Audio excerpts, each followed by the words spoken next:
Welcome to Charter Chess Club's YouTube channel, and in today's video I'm going to show you how to play against the Blackmar-Diemer Gambit. I've lost plenty of times this opening because it's very tricky. After d4, d5, I'm expecting a long positional game, but instead e4 is thrown on the board and I realize that white's going to get great development, and it's not so easy to hold on to that e-pawn if black decides to take. So if you're looking for a weapon against the Blackmar-Diemer Gambit, take a look at this video. Alright, so before I show you how to beat this gambit, let's get an appreciation for it because it is a very good opening to play. Pawn to d4, pawn to d5, and pawn to e4.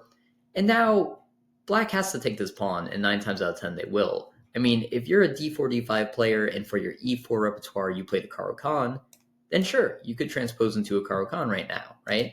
Same thing if you are a French player, you play pawn to e6, and now we're back into a French defense. But with that said, most people either A, won't play those openings, or B, even if you play those openings, this is different, right? We can just take a pawn for free and sort of get an advantage that way.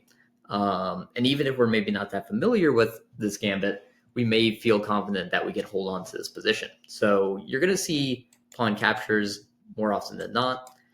Knight to c3, very easy way to attack the pawn and develop a piece, right? So we're not going to see c4, we're not going to see pawn to c3, we're going to see this knight out right away. And then black plays the most natural developing move, knight to f6. I continue to hold on to the pawn, and I'm developing a piece, getting ready to castle. So very normal stuff. And now white gets to have a little bit of fun here. So the most fun move that we're going to see is pawn to f3, because it attacks the pawn right away. But we might also see bishop to g5. And what this does is it allows black to make a very common mistake. Let me just push my pawn to e6. Oh, suddenly white gets to recapture, and it's even material again, and actually we've transposed into a French defense. So instead, from here, if I want to hold on to the pawn, which of course I do, I'm going to play bishop to f5. Again, very natural developing move. I'm holding on to the pawn. And there's a few things that we could do in this scenario, but probably if they're an attacking player and they want to get the most bang for their buck, instead of queen e2, castling queenside, which is fun, instead of just trading down and saying I could give you double pawns and have a weakness on e4, we're going to see pawn to f3. So playing this like a true gambit. And after capture, queen takes on f3 is definitely the most fun way to play this line. However, you could just play knight takes on f3 and say, let me treat this like a Smith-Morra gambit. I have my 2 knights out. My bishops are very easy to move around. And with these 2 semi-open files, we're going to see how those rooks come onto the board and really attack the castle king. So this is a great idea. However, queen takes on f3 is a line that I want to show today because it allows for a bunch of different attacks to happen. Right away, queen is attacking on f5, and it's also attacking the weakness on b7. And this was created because we were trying to hold on to that e4 pawn. So from here, we don't have a whole lot of options. If we play pawn to e6, this is a nice way to keep the bishop on the board. But now the queen just takes on b7. We have to move knight b to d7 so we don't lose our rook. And now, again, white could just say, how do I continue to develop? Let me develop this bishop. Let me castle kingside, right? Let me get this knight onto the board. And it's a very, very normal position, and it's even material. And if you're playing as black, you don't really have time to recapture his pawn on c2. It looks very tempting. But keep in mind that you just don't have the development for it. So if you play takes, you've just moved this bishop twice, and now it's completely undefended on c2. And white can make use of this. So after bishop takes on d7, for example, right? We have a pin here, so we can't just take with the knight. I really don't want to take with my king, but if I take with my queen, I lose my rook. So suddenly I have to take with my king, and we could already see, is this worth a pawn? Definitely not, right? The king is out in the middle of the board. Again, white has amazing development. They're just going to play knight f3. They could just castle. So definitely we don't have the time in any of these cases to play bishop takes on c7. If we go right from the beginning over here, right, and we play queen to c8, trying to defend both these pieces, again, we don't have to cover this pawn. You would think like castle queenside is like a must-play move. But again, bishop to c4, and if black decides I am going to take on c2, well, 1, 2, 3, 4 pieces are developed for white. The only developed piece for black is the knight on f6. Again, is this going to be worth it? Probably not. Probably just knight g to e2. Let's castle. You could bring the rook in and just attack the bishop. Bishop has to move away. Doesn't want to go back to f5. Doesn't want to go to g6. Can't go this way. Those are really the only two options. And now again, if you're playing as white, imagine it's a blitz game. Imagine it's not a blitz game. You'd be perfectly fine with both these situations. You've developed every single minor piece that you need to get out onto the board. You're ready to castle kingside. And black is suddenly starting to feel like, wait a minute, why do I have my queen on c8? Why haven't I moved these two pieces yet? And why am I not ready to castle? So this is the whole point of the Blackmar-Diemer Gambit. Let's get quick development and let's attack the castled king as quickly as possible. And if black doesn't have a plan, they're many times going to find themselves only up one pawn and with really no counterplay. So now that we know the basics of the opening, I wanted to show a quick game where I played a strong opponent on chess.com and was beaten rather quickly. So let's get into this game right now. Pawn d4, pawn d5, and then knight to c3 was played in this game. So actually, maybe we're going to get a Jubava London here or something. Maybe a Richter Veresov attack. So not exactly the same, but we're going to see how it turns into that same position. So pawn to e6, pawn to e4, capture, and again, they could just recapture with the knight. But once they play pawn to f3, and we take again, we have the same exact situation. I just need that knight on f6, so this position transposed. I didn't get the bishop to f5, but as we can see in this game, this bishop actually has a job. I'm going to protect the c7 square. My bishop is no longer a target. I do have a little lack of development, but black is up a pawn, and they are doing fine in this case. Bishop to e3 was played. Again, they're going to castle queenside. They're going to say, okay, I'm down a pawn, but let me make sure my bishops have good scope, and let me develop my pieces quickly. We play bishop to e7, castle queenside, pawn to c6, and right here was probably a move that was a little too safe and defensive, and instead we needed to start developing our pieces quickly. We're kind of making this little triangle formation, but our bishop's kind of locked inside. So maybe a better move to play here is simply, well, can I get away with knight c6? Maybe knight to d5. Knight d5 is great because it's offering the trade material, which is a good thing to do if someone's really, beating you in development. And now this bishop can come out onto the board as well. So those two moves would have been good. Maybe just castling right away, right? We always know we need the castle. So c6 was a little slow, and now it's pretty much a dead even game. Bishop to d3. Queen comes out, and now pawn to g4. So I love this move from white. Again, this idea of having a clear plan, right? It is a dead even game right now. However, both these bishops are pointed towards the king side, and this pawn is just going to break through the castle. It's going to hit the knight. h4 is going to come along with it, get the knight out of the way, get both these rooks looking over here. So it's looking really unappealing to castle kingside. At the same time, though, does black really have the chance to castle queenside? Well, I have to move this bishop, which is then where do I put this knight, right? Or maybe I move my knight, but then where do I put the bishop, right? So if I play the knight over here and I try to play b6, well, then the queen takes, so I can't move the bishop to b7. Likewise, if I play the bishop here and the knight goes here, they can trade off. That could be a problem. And we've just moved this pawn already, so we've kind of made this weakness against the queenside castle. And even if we castle queenside, white can continue their attack over here just to win a pawn and get some kind of promotion, because they're castled queenside too, so we both really can't attack each other on this side of the board. So already it's very hard to play. We're going to play very precisely from here. And this is a 3-minute game, so we'll see how that goes. So we trade off some material, and the queens are off the board. And when the queens are off the board, we're thinking, hey, at least this will be easier to play. But again, with the pieces still on the board, with g5, white's plan is very clear. So let's see how they attack the king side. They got both pawns rolling. I played g6, trying to lock it up. And now capture, capture, and look how every piece is ready to attack. So this rook is attacking f7. The bishops are going this way. And we make a mistake. We play rook to f8. And now this rook comes to h7. And now there is way too much pressure on that f7 pawn. In retrospect, we probably should have defended in what looks like a more awkward way, rook to g7. But the idea is that the rook can no longer come to h7, and if it tries to check, bishop to f8, knight to f8, these are kind of gross looking moves, but it does stop my king from getting checked, and it does continue to hold on to the pawn.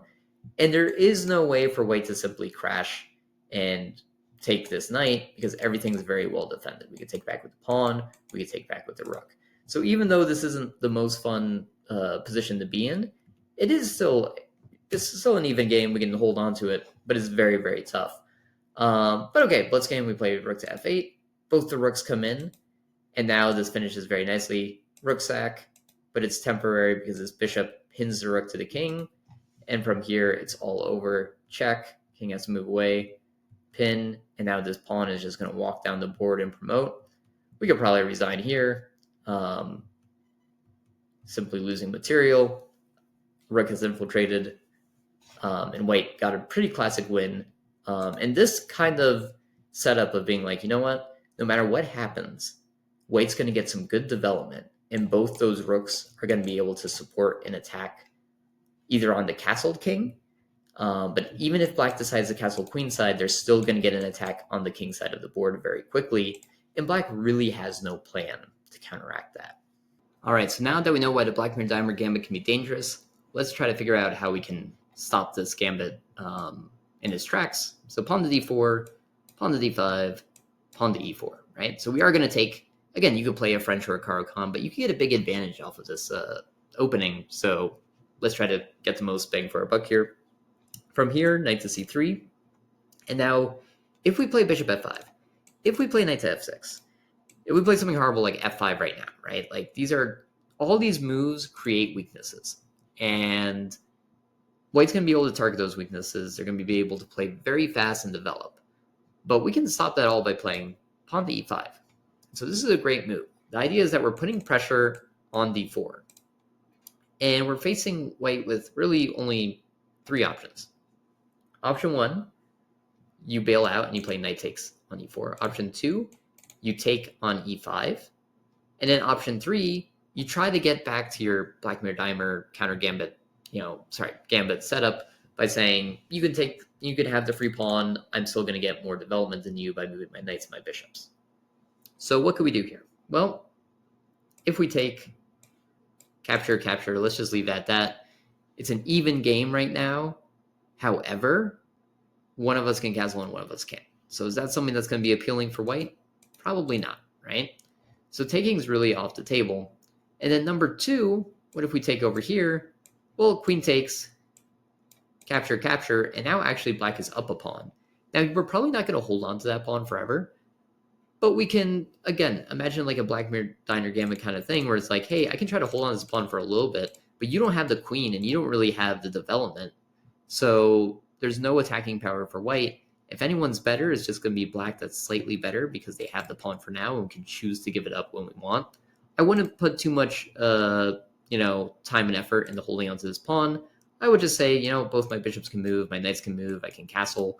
I'm going to get a very good position, and I'm going to be a little bit faster than my opponent, even though I got the second move. Okay, so the most popular move is knight g to e2. Although you might see something like, bishop to e3, anything that tries to hold on to this, position and say, how do I get back to playing f3? How do I get back to, making a not like just dead drawn game after takes and queen takes? So knight g to e2, and now we're going to play a very annoying move, pawn to f5. And now white has to take this pawn. And the idea is there's no more development moves. I can't move this light squared bishop, which means I can't castle. I can't get my queen onto the board because there's nowhere to go. If I move this bishop, well, I can't go here. There's a queen. There's a pawn. I could go here or here. If I play here, the pawn goes up over here. Bishop goes back. And again, just completely trapped, nowhere to go. White is maybe going to go down a pawn for real because they're taking way too much time. There are many fun ways now to just give up the pawn, like capture. Now there's a big weakness over here. We can capture this pawn. not looking so good. So white really doesn't have a whole lot of options. It's time to take this pawn.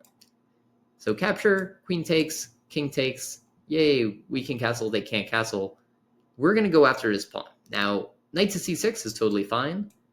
Knight to d7 is even more fun. Knight to d7 shows that you know what you're doing as black. The idea is, and I get this a lot in a certain line in the Elephant Gambit, where both sides have like an isolated pawn and you want to go after those pawns. So you bring in both knights to attack that square. Because if you bring in one knight, they're going to defend somehow. So you're going to bring in the other knight and then you're going to grab that pawn. So knight d7 just gets that started. It also holds on to the f5 pawn and it baits this move, knight to b5. So knight to b5 goes, hey, I'm going to attack this c7 square. And that's a fork, so you can't just move your pawn. If you play knight to a6, that looks like a great move because now black can still castle. But wait a minute, that takes away from the plan, right? Black is supposed to recapture that pawn on e5, and how are they going to do that if their knight's all the way over here? If I just use one knight, it's going to be defended by a bishop, and then they'll start to break down our own pawn chain. So instead, when we see knight to b5, take the extra moment and play king d8. And this is probably like the best move because from going over here, we block this fork forever. And now we're going to show that this knight actually has nowhere good to go anyways. So white has to start attacking this pawn chain because they are going to lose this pawn on e5. Then we play a6, knight goes back, knight goes over here. And from this position, we are going to win this pawn. We are going to lose both these pawns. So they're all going to come off the board. It's an even position. But we got the second move. We got great development. And a6 is actually a very useful move because the knight and the bishop both can't go there. So to see what this looks like, let's say there's capture. We could play capture, capture, and then capture. I mean, you could take your choice. You could capture with the bishop right now. You could capture with the other knight for your dark squared bishop. And we could just say, hey, we have 3 pieces on the board. White only has 2. We have this pawn stopping this knight move. We can't castle, but our opponent can't castle. So if anything, we just got free development in an opening where we normally don't. So one more time, it's pawn to d4, pawn to d5, pawn to e4, capture. Knight comes out to attack. You play e5, creating this mess in the center of the board. We're going to see knight g to e2. Any other move is just not as good.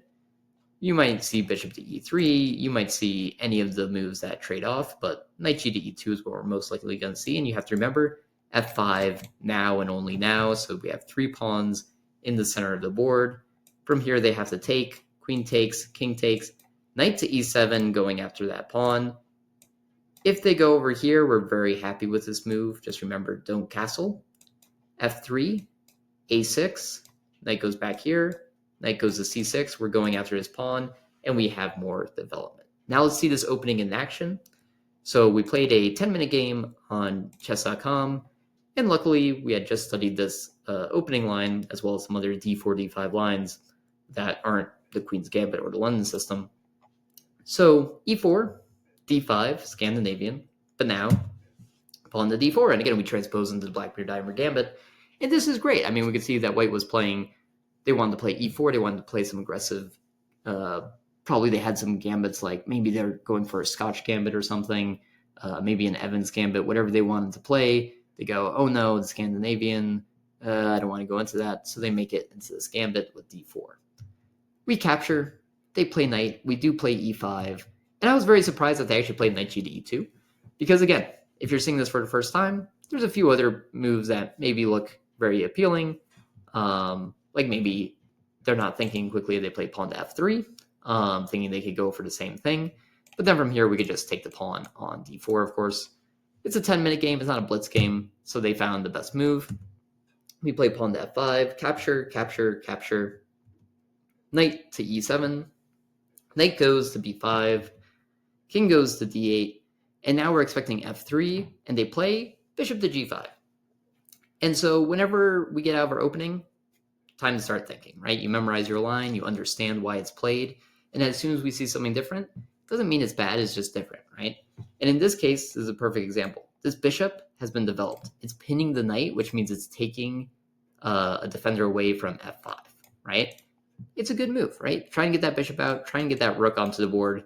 to maybe check the king, which could cause problems, right? Because then the knight could take on c7 if the king moves away. So not a bad move at all. So what do we play here? Well, we just said, let's continue to attack this knight. Let's get this knight out of here. Make sure that if don't capture with the king. Again, the knight will take. There will be problems.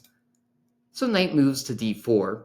And I like this move because, again, it kind of shows like the quick attacking ideas that white is thinking of. Of course, they could just run back to the normal square on c3, but instead they're saying, hey, maybe I can continue to put pressure on this pawn, and maybe I can win it later on in the game. Maybe I'll bring this other knight over here.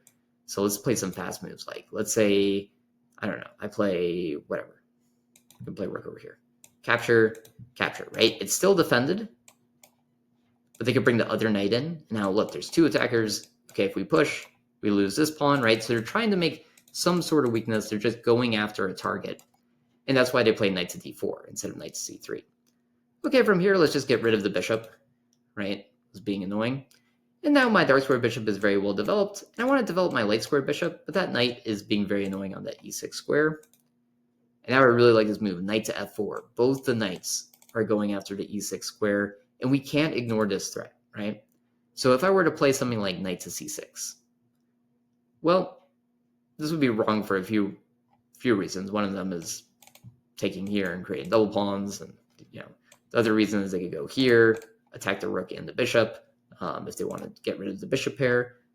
But tactically, they could play knight to e6, which is check. If we take, and now there's a fork. And the question is, does this knight get away? Well, let's see. King attacks. Knight takes. Let's try to attack the knight, see if we can trap it. We've almost trapped it. Oh, no. They take on f5. Okay, let's try to trap it again. f8, again, covering a lot of squares, doing a pretty good job. They can go h5, and they are escaping once again. And this would be completely winning because this is an endgame, so we can't afford to lose a pawn. So again, we got to take our time. What are we going to do here? Well, this was the weakness I realized, right? So let's make our weakness our greatest asset. Let's attack the knight, forcing a move. And now, when the knight comes over here, capture, but g7 isn't a problem anymore. So the king goes up, and remember, in the endgame, the king wants to get to the center of the board. It wants to do as much damage as I can. This was highlighted in a recent game I played over the board where my opponent had brought their king like here, and then here within like 20 moves, like maybe within 17 moves. And it was very strange, but that's because queens were off the board on move 5. So you're able to go for those kind of king walks. All right, knight goes back. Rook goes to f5 because the knight is putting pressure on f5.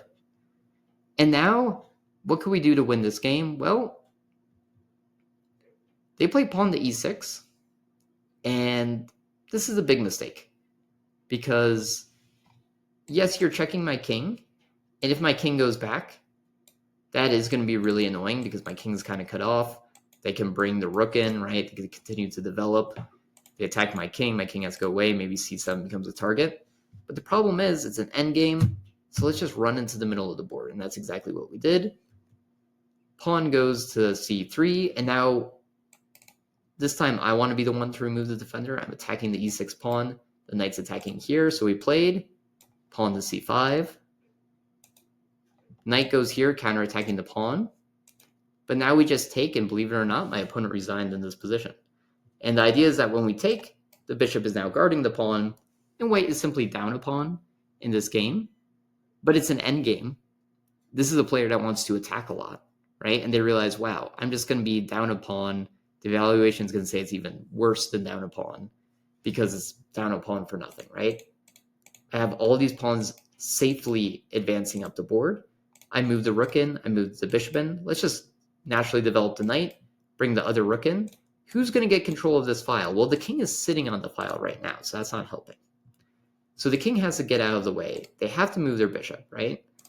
And in that time, we just have to play knight, rook here, and we're both can fight for the file, but really if anyone's going to gain the file, it's going to be black.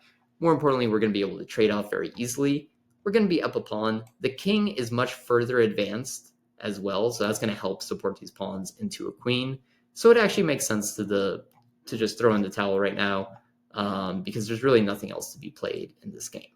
So I hope you enjoyed this line against the Blackmar-Diemer Gambit. It's a great gambit to play in Blitz. You could play it in longer games as well. You just got to be very prepped. And if you're playing as black and you see this crazy gambit come onto the board, make sure that you have some plan on how you're going to defend against it.